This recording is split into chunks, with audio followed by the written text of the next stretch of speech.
But Jordan Avinger, I mean, this is a kid. When I turn on his film, and then I also look at his film and I compare his offer sheet right off the bat, I would say he's a kid that's definitely undervalued and under recruited.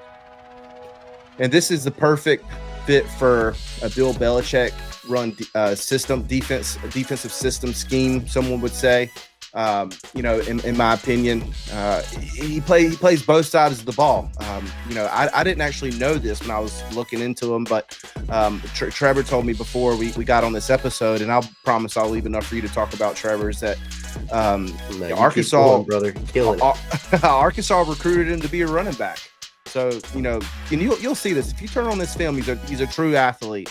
Some of the things I like to just mention that popped off to me when I watched this film is that he just has short area quickness, right?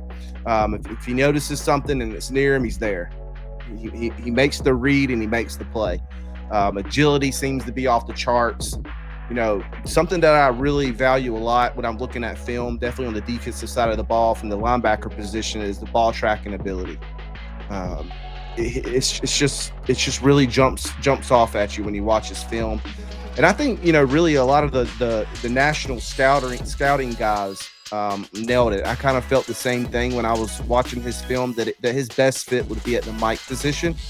And you could just see this also when you turn on his film and watch him, at play in the running back position. I really like that, because when you watch his film and he's playing running back, you'll see that he goes out of the field, makes the catches. He's able to pinpoint the ball in the air and go up and get it. He's not afraid of contact. He's sharp vision, good instincts. And I think it just really gives him a great foundation to grow inside UNC's defense. Definitely a defense this year that we continue to see improvement throughout the year. Trevor, I'm going to kick it over to you to kind of give some higher notes and some deeper notes and thoughts if you would like. Let's talk with Jordan Avinger. I really like that video that he posted. I thought he did a really good job just talking about, he earned every rep, earned every offer, and I definitely see that in his film, because I talked about him being a kid that was, seemed to be undervalued and under-recruited. But Trevor, what are you thinking? Yeah, I mean, I think you hit the nail on the head with the undervalued. And it's crazy. So you put your notes together. I had my notes. One thing I noticed is we both said explosive and short area quickness. So this is a guy, as a linebacker, obviously when Arkansas SEC school recruits him to play running back for them. And it reminds me, man, of some of these linebackers with the sideline to sideline quickness. When you got a guy that can play running back at the SEC level, and then he's coming to the SEC to play linebacker, I mean, that's like, okay, now let's get him with Jamie Collins. Let's see what he can do. But he's a kid that he's out of Orangeburg, South Carolina. Like you said, played both sides of the ball for them, earned all region honors during his prep career. I could only find his highlights his stats through 7 games this year, but he had 38 tackles and an interception as a junior, 50 tackles, 6 tackles for loss, and a forced fumble. And that's all the while by also playing running back. So he had 50 tackles his junior year at linebacker, along with 56 carries and 869 yards and 10 touchdowns on the ground.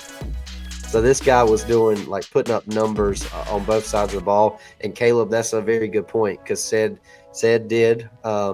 He was, I believe Said was a 3-star guy that we were like his only offer. And we brought him in. He played linebacker, and now he's leading the NFL in tackles.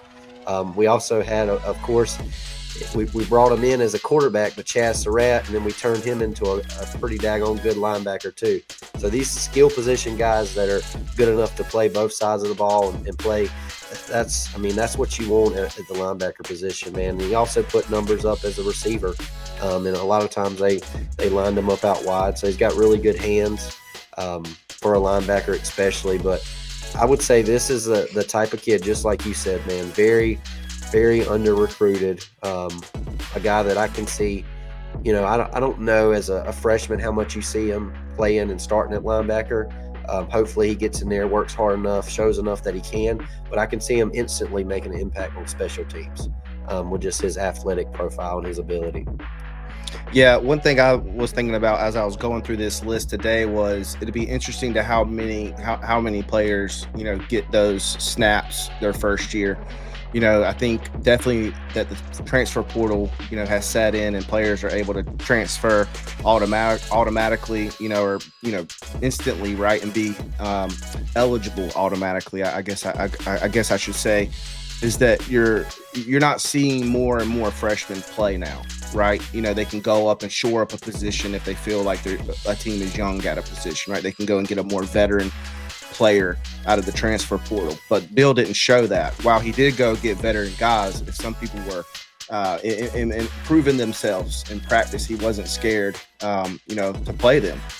And so like Yeah, I love Madrid with Tucker, the things like young that. guys. Yep, Sunday night football, man. I love that, Yep. especially for all these kids we got coming in. Because a guy said it in our chat the other night, but it was a great point. Iron sharpens iron. I can't talk tonight, but I mean, it's going to be fun to watch these kids go up against each other for years to come, and light it up in Chapel Hill for us.